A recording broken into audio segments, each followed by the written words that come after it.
Hello and welcome to this video where we will be discussing about functional decomposition. So let's get started.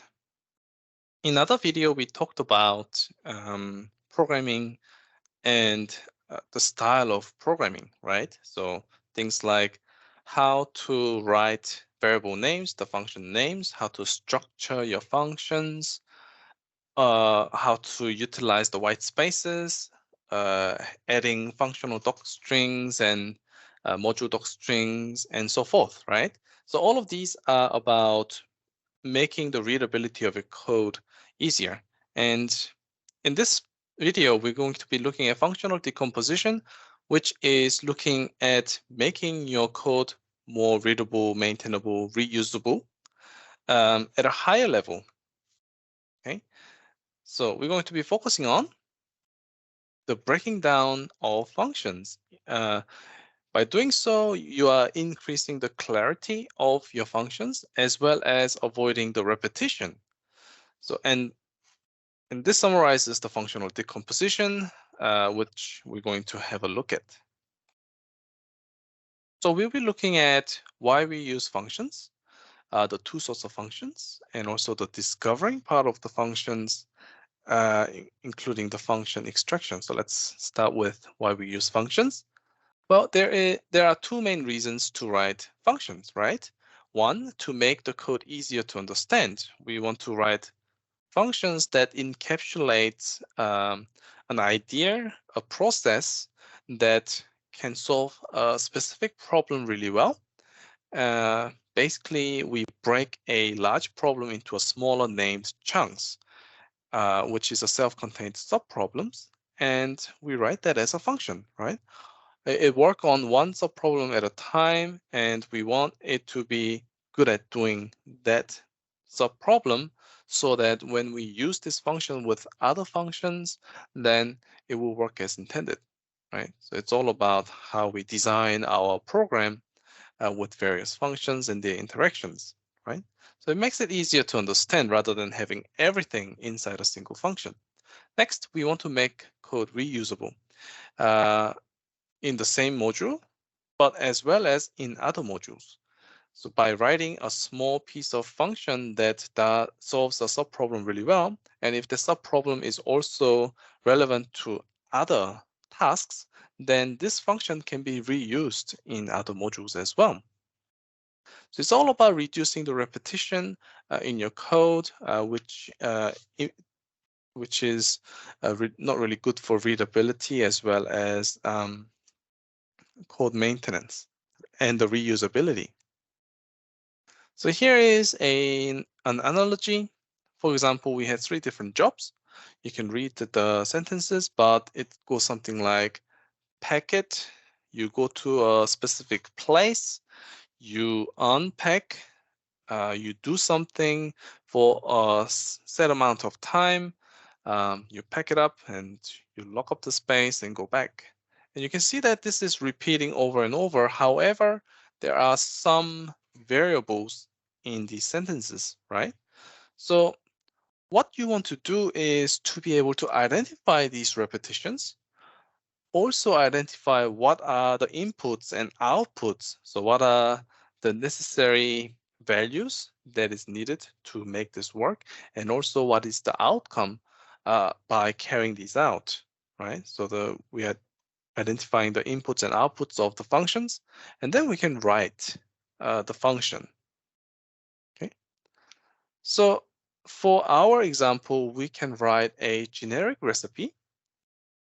And as you can see from here, the variables are highlighted in red, so you can easily identify. But in practice, you will have to do this by yourself. So you need to do some practice. But once you can identify the patterns, this becomes easier. So here you can see that some variables change, like the location and also the duration. So those are the identifiable variables. So we have the location and duration, which are the input parameters. Then we can write a generic recipe like pack vacuum cleaner, go to the place, and then we do the vacuuming stuff for the duration, and then look up the place and go back. Okay, so now we have created a function named clean, and we can apply this by just inputting the location and duration. Of course, this particular function doesn't really have an output, but in other functions that we write, it can certainly have an output that can be used by other functions. So instead of writing these three jobs in full, now we can just have that generic recipe, and we can just utilize this function by calling clean room 10 minutes, garage 30 minutes, stadium 12 hours, and so forth. Okay, so that's the idea of functional decomposition. We also need to understand two sorts of functions. One is procedures and the other one is real functions. Of course, they're all functions, but we make these differentiations so you can easily identify what they do. And basically, one is the one that writes prints. The other one is the one that returns. Okay? So procedures are the ones that interact with the user interface. So it's not going to calculate anything, but rather it's more interested in presenting some results as part of running this particular function. So it will print out stuff. It can be printing out to the terminal. It can be writing files and so forth. But its main reason is to present some information about the current state or the final state of your program. Whereas in the real functions, it will return something. We want to return values if we would like to utilize that in other functions to do some further processing or so forth. So normally, we will name the real functions starting with the nouns, because those are the ones that it's trying to return. Whereas in the procedures, we want to name something like a verb to describe what it is doing. So how do functions arise? Well, functions arise usually in three ways. One is deliberately, of course, from a top-down design. So some architect designed the whole program, specifying this and that functions. So then you can write the details of the functions by following the scope, right? So this is planned, thoroughly designed functions from an architecture. The other one is during refactoring. So when you're trying to clean up your code, some additional functions may arise that can make existing functions simpler, or trying to summarize some of the repetitions in various functions into a single functions and so forth, right? And the last one is by discovery, where, for example, a particular sequence of statements seems to occur repetitively. So you discovered that there is some repetition in your program, and therefore you're going to create that as a function. So wherever it was repeated, you just call that particular function to do it. Okay, and decomposing a program or top-level function into smaller function is functional decomposition. So functional decomposition will fit into all of these categories a little bit. That's why it's quite important. So let's have a look. We have an example program. Okay, I have that written in my IDE. You can just copy and paste it. It should work. Go. So it's the same def main, and then I copied over the code as is. So basically what this code is doing is it's getting a file. You'll see how to handle files from the files series. Okay? But it's getting the file and it's trying to count the number of loops, number of for loops, the while loops, the if statement, the definitions, and print out how many there are. So let's test that. So def, I need to run the code as well. So I'll run it. Enter the program name. I'm just going to call the test function itself. Okay. So here inside the test function, it has four for loops, no while loops, 4 if statements, and 1 function. Obviously, we have a main function. Here's one for and if, another for and if. Oh, I'm scrolling too far. For and if. So we had 4 of these, right? 1, 2, 3, 4. So we have 4 ifs and 4 fors, for loops, no while loops, and the main, right? So this is correct. So it is counting it correctly, right?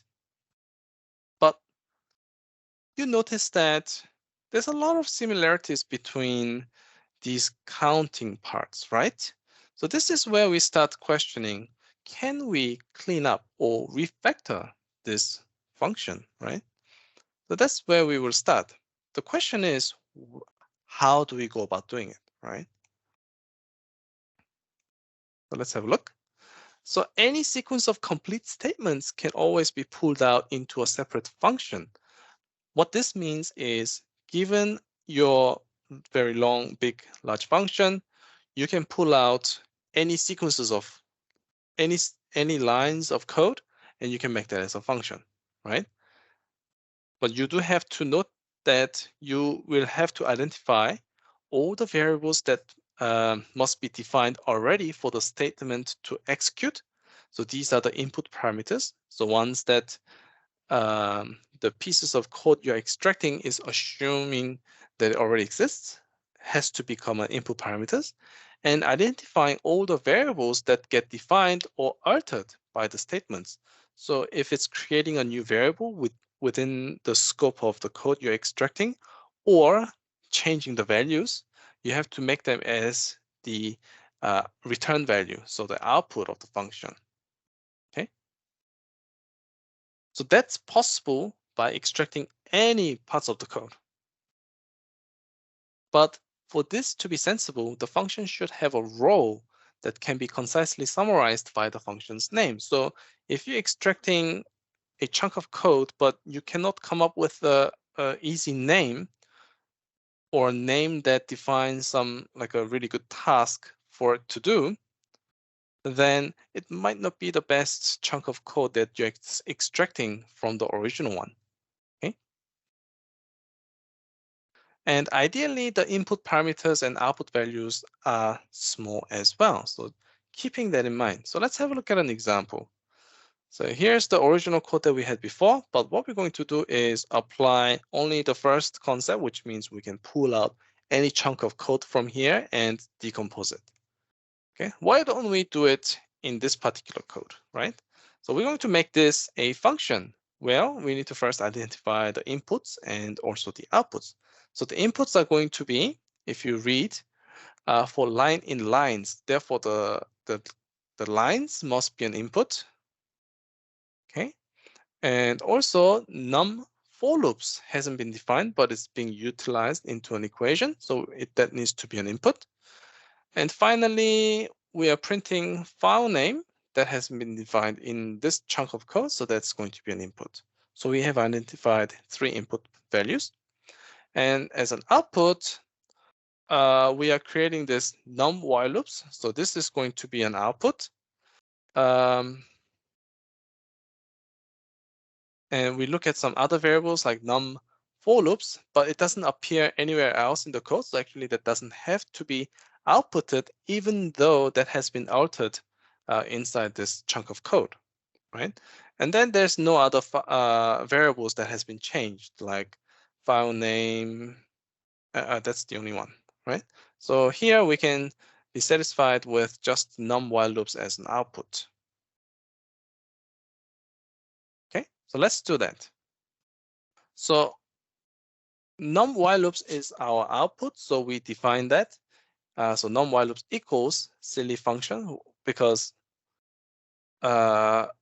this chunk of code that you are taking out this is an example exercise, so it doesn't really make sense. So we just call it a silly function. Okay, silly function, and then we had 3 input parameters defined. So we're going to do that. We will hide that. And the same code here.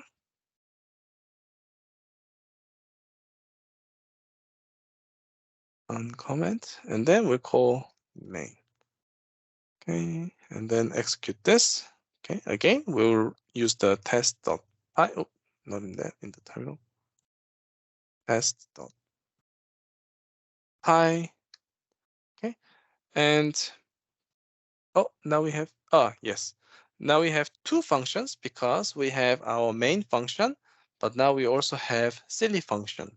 But otherwise, the other output remains the same. So we can see that this code does work as expected, but obviously, this isn't really a good solution because we can't really come up with a good name for this function, and the number of inputs and outputs for such a simple function doesn't really work very well. It doesn't make the function any clearer than what it used to be. In fact, it makes it even worse for the readability. So this is not a very good solution, although we have reduced the number of lines in the original main function. Okay, so let's have a look at a different approach. Okay, so as a sensible person, you would have noticed that you can divide them by what we are actually counting. So we can create a function for counting the for loops, one for counting the while loops, one for counting the if statement, and one for counting the definitions, right? So let's do that.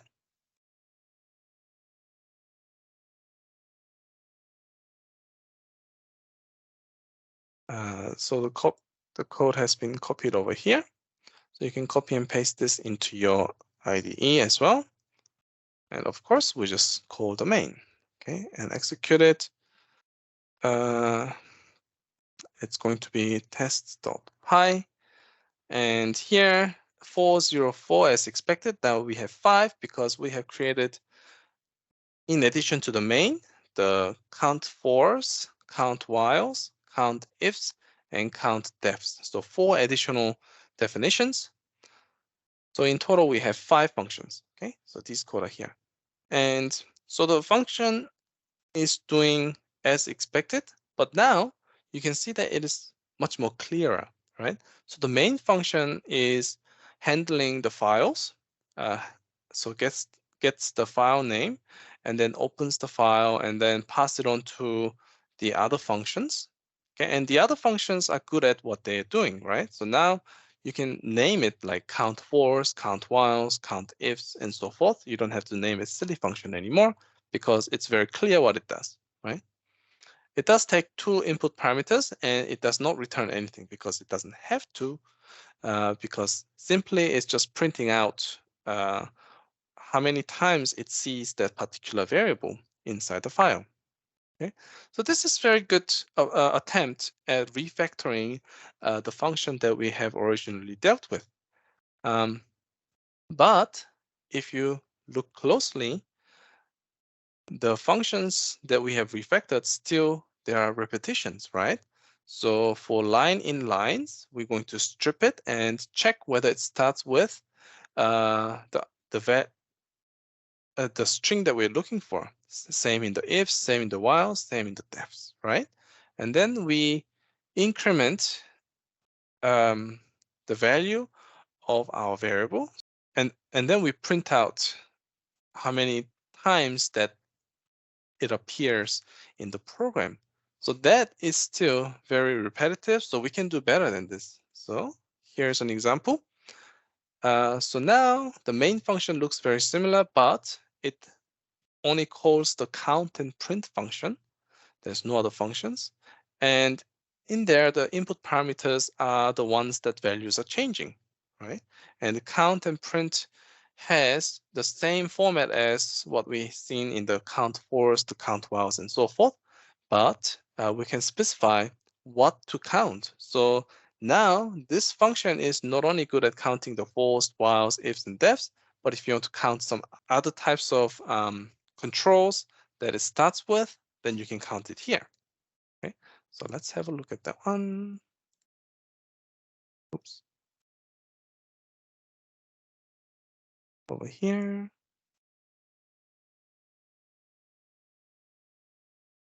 For main.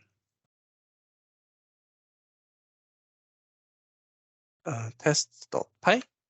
Okay, so this time we actually have one for loop, one if statement, and 2 functions because we're no longer repeating our for loop, which also has the same number of ifs, so there's only one. Okay, and finally, we only have two functions. We have the main and also the count and print. So you can see that it is, for some problems like this one, it is possible to decompose down to the very simplest form like this, but it's not always the case that you'll find functions that you can decompose or simplify so much. It really depends on the program that you are handling and what tasks they are trying to achieve. Okay. But nevertheless, these are some of the ways that you can simplify some of the complex functions by looking for some repetitions and trying to decompose the functions. By doing so, what we originally had, which was a main function that was very long and repetitive, we can simplify it so that it's much easier to read what the main function is doing, as well as understand what this count and print function is doing as well. So hopefully that gave you some idea of the functional decomposition. That's it for this video. See you in the other one. Okay, bye.